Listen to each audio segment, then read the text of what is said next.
Hello everyone, welcome back to my channel. কেমন আছো সবাই? আশা করি ভালো আছো, সুস্থ আছো। আমি সুস্মিতা। আজকে আরেকটি ছোট্ট সুন্দর ব্লগে তোমাদেরকে অনেক অনেক স্বাগত আর ভালোবাসা। তো এখন বেলা অনেকটা বাজে, মানে এখন 11:30 কি 12টা এরকম হবে। তো আজকে রান্নাবাড়িটা সকাল সকাল শেষ করেছি, আর আমার তো রান্না সকাল সকালই হয়। তো বন্ধুরা, আজকের ব্লগটা যদি আমার ভালো লাগে তাহলে কিন্তু অবশ্যই সুন্দর করে একটা লাইক করবে আর কমেন্ট করবে। তো কি বলতো, প্রতিদিন মানুষের সমানভাবে যায় না দিনগুলো। এক এক দিন মানুষের এক একভাবে কেটে যায়। কোনো দিন একটু আনন্দ, কোনো দিন একটু দুঃখ, কোনো দিন একটু মন খারাপ, তো এগুলো তো লেগেই আছে। তো তার মধ্যে এই যে সংসারের কাজগুলো, এগুলো তো আমাদেরকে সারতেই হবে। তো দেখবে অনেক সময় কাজ করতে একদমই ইচ্ছে করে না, মন ভালো না থাকলে বা শরীর খারাপ থাকলে। কিন্তু মেয়েরা এমন একটা জায়গায় আছে, মেয়েদের কিন্তু শরীর খারাপ হোক বা মন খারাপ হোক, সংসার করতে গেলে কিন্তু তাদেরকে ধৈর্য সহকারে এই কাজগুলো কিন্তু করতেই হবে। মানে এই যে সংসারের কাজগুলো, যতই সমস্যা থাক না কেন বা যতই মন খারাপ থাক না কেন, করতে ইচ্ছে না করলেও কিন্তু এই যে কাজগুলো করতেই হবে। তো দেখো, আজকে সকাল সকাল রান্নাবাড়ি শেষ করেছি, রান্না শেষ। তো এখন আমি এই যে আমার ছোট্ট রান্নাঘরটা, মানে যেভাবে প্রতিদিন পরিষ্কার করি সেইভাবেই করছি। তো আজকে একটু বেশি করে ক্লিনিং করছি, মানে ডিপ ক্লিনিং বলতে পারো। কারণ এই যে নিচের জায়গাগুলো হাতের নাগালে যেগুলো পাই সেগুলো তো প্রতিদিন পরিষ্কার করা হয়, কিন্তু ডিপ ক্লিন কিন্তু মাঝে মাঝেই আমি করি, মানে হয়তো 2-4 দিন পর পর করা হয়, প্রতিদিন করা হয় না। তো আজকে সেই জন্য রান্নাঘরটা ডিপ ক্লিনিং করতেছি। তো প্রথমে চিমনিটা পরিষ্কার করে নিলাম, তারপরে দেখো এখন রান্নাঘরটা পরিষ্কার করব। তো চলো বন্ধুরা, তোমরা ব্লগটা দেখতে থাকো আর পাশে থেকো।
বন্ধুরা এখন বাজে রাত 8:30 আর চলে এসেছি রান্নাঘরে। আজকে একটু স্পেশাল রান্না হবে, সেই জন্য একটু আগে আগে চলে এসেছি। আর দেখতেই পাচ্ছো কি রান্না হবে, মানে আলুটা ভেজে নিচ্ছি, তার মানে মাংস রান্না তো হবেই।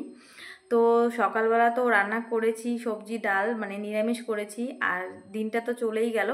তো রাত্রিবেলা বায়না সবার যে রাত্রিবেলা মাংস খাবে, মানে দিনের বেলা মাংস আনা হয়নি, মাংস খেতে চেয়েছে। তো আমি বলেছি যে দিনের বেলা আনতে হবে না, অনেক সবজি রান্না করেছি। তো রাত্রিবেলা এখন আবদার হলো রুটি মাংস, মানে লুচি দিয়ে খাওয়ার কথা, কিন্তু আমি চিন্তা করলাম যে লুচি করব না, কারণ একটু তেল কম আছে, সাদা তেল, সেই জন্য আর লুচি করব না। তো দেখো কষা কষা মাংস করতেছি আর বানাবো রুটি আর কি।